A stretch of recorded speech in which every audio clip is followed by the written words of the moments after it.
Hi, it's your friendo, the lady Miss VaginaJenkins, and I'm dying. Mercury retrograde is killing me. So, story time.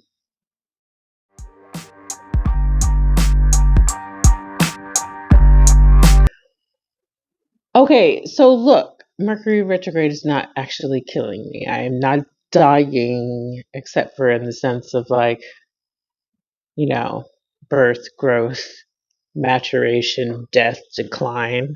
I'm definitely on the other side of maturation, biologically speaking.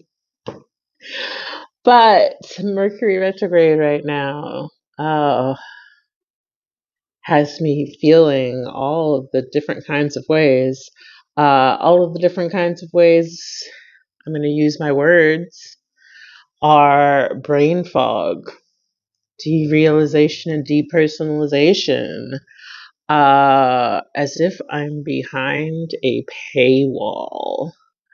Um, yeah, everything feels maybe distant, which is good, right? It's not like urgent or everything feeling particularly overstimulating. If anything, I might feel understimulated, though that's not accurate. I feel like behind the paywall wall feels most accurate.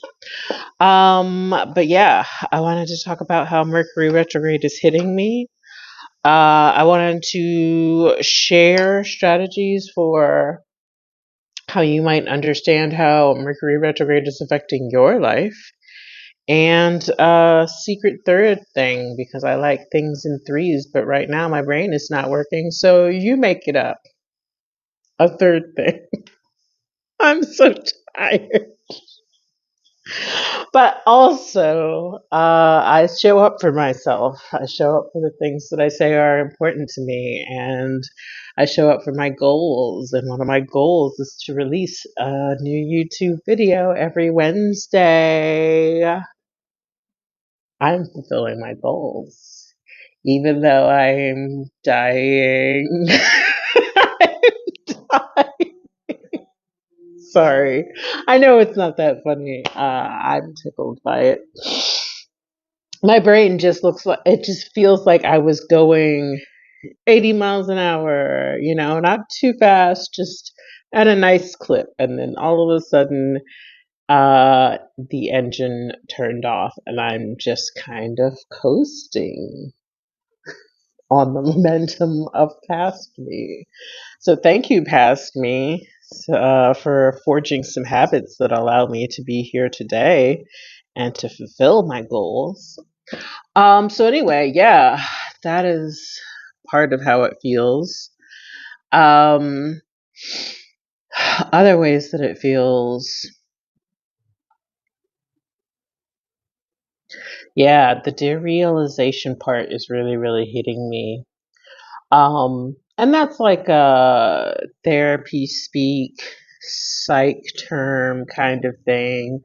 But if I were to describe derealization, depersonalization without having a dictionary, DSM, Google in front of me, I would say, is this kind of feeling that like, is this real? Back in the day when I experienced this more often, I often had to touch things, particularly people. Oh, are we really having a conversation? Can I touch your arm to make sure? Because it's almost as if things have a dreamlike quality. Just a feeling of not being real. Um, so yeah, that's the biggest underlying thing. And yeah, I'm still like conducting my self-care. I went on my walk. I've eaten some breakfast. Still doing my work. Made a social media post today, have my social media schedule going, but none of it feels particularly real. And it is taking a really long time to process things in terms of like the executive functioning that comes naturally. In terms of so yeah, I definitely blame it on Mercury retrograde, but also, maybe this is just one of those kind of weeks. Either way, I always like to keep track of when Mercury retrograde is happening as a person with a debilitated Mercury. I have a natal Mercury in Pisces, which is, one of the places where Mercury doesn't do his job so well, or maybe it has to find a very unique way of doing its job of understanding thought processes, understanding information, communicating with others, written communication, and also just conversations and, just intellectual processing, generally speaking. What else did I want to talk about? Oh, how you might determine how Mercury retrograde is affecting your life. If you're into astrology, which I'm assuming that you are because you're watching this video. Anyway, okay, Mercury is retrograding through Sagittarius. So, generally speaking, for everyone, Mercury going backwards might give us the opportunity to reconsider some things. Anytime a planet is in retrograde, I think of it as having a much more internalized experience, and a lot of times internal experiences give us that kind of internal insight or the kind of behaviors that lead to internal insight. And so this is much more introspective experience of Mercury. Oh, what have I thought in the past? What have my conversations been like? What have my ideas been like? And how can I reconsider them? That kind of vibe with a Mercury retrograde, generally speaking. And then with a Mercury retrograde specifically in Sagittarius, because Sagittarius is so much consumed with why? What is the meaning of this? How do we find the God in this? Or what are our philosophies and our major ideas about this particular situation? Maybe it's the situation called life, or maybe it's the situation called being a person in the world. What are our philosophies, our major ideas about these things? And what wisdoms do we have to share because of our life experience, right? So generally speaking, everybody might be experiencing some sort of reconsideration around those kinds of things. Our wisdom, our philosophies, our life experience, the journey that we've been on.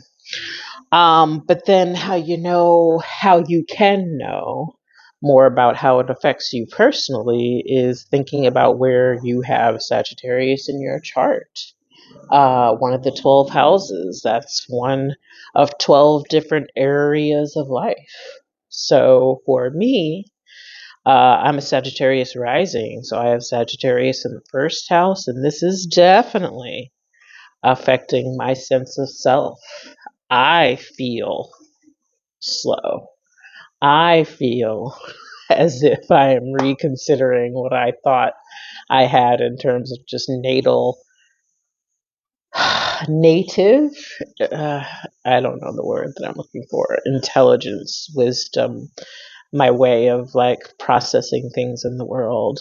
I feel a sense of disconnect in my brain. And that's what I'm talking about when I'm talking about the depersonalization, derealization of it all. So yeah, what might you be experiencing in terms of introspection, just generally speaking because of a Mercury retrograde? And then what sign is Mercury retrograding through? Sagittarius. What is Sagittarius concerned with? Our philosophies, our wisdoms, the way that we make meaning, and answer the big questions of why in our lives. And then breaking it down further, where do you specifically have Sagittarius in your chart? What house? You could even break it down further. And I wish I had looked this up before I started the video, but what degrees of Sagittarius is Mercury going to be making its backward journey through? And do you have any planetary placements in those degrees? For example, say, the time between now and December 15th, where Mercury is moving backwards, from our perspective, not actually moving backwards in real life, though. Say it's covering the degrees of like 22 to 10 degrees. Do you have any planetary placements between 22 and 10 degrees? And what would that mean in terms of reconsidering some of those things?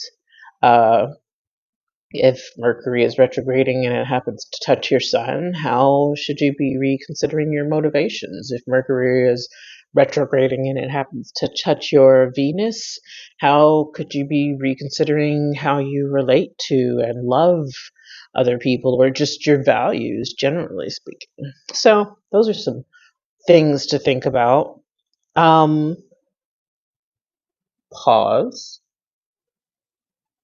Resume. Other things. So this is where I am hoping to. Oh, hey, look, that's a painting that I've been working on. It's still way in process, though. What was I going to say? Oh, this is where I hope to insert the chart. Maybe I'll scoot my body to this side so I can insert it over here. So I wanted to insert a chart of when Mercury actually began its retrograde journey, which I want to say was like November 26th or 27th. Because planetary placements and understanding who all is interacting with Mercury retrograde. So one thing, if Mercury is retrograding through Sagittarius, then I want to know where Sagittarius's ruler is in the chart in the sky right now. And I notice that Sagittarius's ruler, Jupiter, is sitting in Gemini. And you know who Gemini's ruler is? Mercury. So they are in what's known as mutual reception. Jupiter sitting in Gemini. What's the ruler of Gemini? Mercury. Mercury sitting in Sagittarius. What's the ruler of Sagittarius? Jupiter. Jupiter sitting in Gemini. What's the ruler of Gemini? Mercury. Mercury sitting in Sagittarius. Okay. So they are in mutual reception of each other. So as this plays out in your individual chart, this is very much the ideas about your deepest philosophies, any ideas that you have been reconsidering, but into sister houses. So for me, it's the 1st and 7th house. What about myself am I reconsidering? And then how does that affect my relationships with others? Sister houses, 1st and 7th house. Another example might be 2nd house, 8th house. What about my particular values or the way that I earn money? Or the Gemini house. What about the ways that I share resources and my values as it relates to connecting with other people around shared resources? Another example, 5th, 11th house. What is it about my own personal sense of like my hobbies, my creativity, my self-expression, the solo expressions and finding joy in the world, versus 11th house, the ways in which I do that in community and find joy and pleasure in groups of people and my friend groups. These ideas might be up for evaluation during this time. So it's really interesting to think about. We have this sort of sister houses, this mirroring effect going on. And yeah, if Jupiter is sitting in Gemini, it very much underlines the idea of, oh, there's something about like our personal philosophies, the way that we conceive of the world, that is very much up for consideration right now. I will also say that I noticed that Neptune was involved in all of this. And I'm trying to draw the chart in my mind right now. I believe that Neptune was square. Um, uh, Mercury. Sorry. I believe that Neptune was square Mercury. Maybe I'll pause and look at that. Pausing again. BRB. Yes, I was right. Neptune in a loose square aspect to Mercury. And so I wonder about actions that you might take during this time period that feel like, oh, wow, something just really became clear. Or the feeling of veil being lifted, or oh my gosh, let me be so for real about this particular thing. Um, as it relates to like some deeply held beliefs, belief systems, wisdoms that you actually, feel like have been guiding wisdoms, for your life and how you do things, and somehow having a sense of clarity about these things during this Mercury retrograde time. And I also see that Chiron is trine Mercury, at least right now, as all of this is happening. And so I also wonder if this will be an experience somehow that facilitates some sort of feeling of healing. And in this moment, I am distracted by the fact that I don't know if I said Chiron or if I said Tryon, as in North Carolina, which is where I'm from. Anyway, Chiron, the planet of healing, being trine Mercury, and what ideas have we held that we are now reconsidering, and then that reconsidering leads to a feeling of actually healing ourselves in some kind of way. That could be something that happens during this Mercury retrograde period. So yeah, those are the planets that are sort of interacting with each other the most during this Mercury retrograde period. But yeah, what is up for reconsideration in terms of deeply held beliefs, belief systems, uh, your why questions that you typically have an answer for, and how they may be up for reconsideration during this time period. Um, with Neptune being involved, I wonder if there's some sort of sense of, oh, clarity. And with Chiron being involved, I wonder if there's some sort of sense of, oh, healing.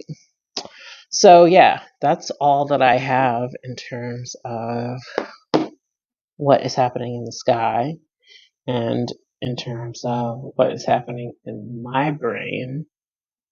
I also think that it's interesting, like I talked about earlier, this is happening in my first and seventh house. And on Wednesday, when I release this video, I'm going to get to have a conversation with an old friend from like 10 years ago. And this is what I mean about the Neptune Chiron part of it all. So it's an old friend from like 10 years ago who I feel hurt by, or I felt hurt by back in the day. And I'm sure that they also felt hurt by me.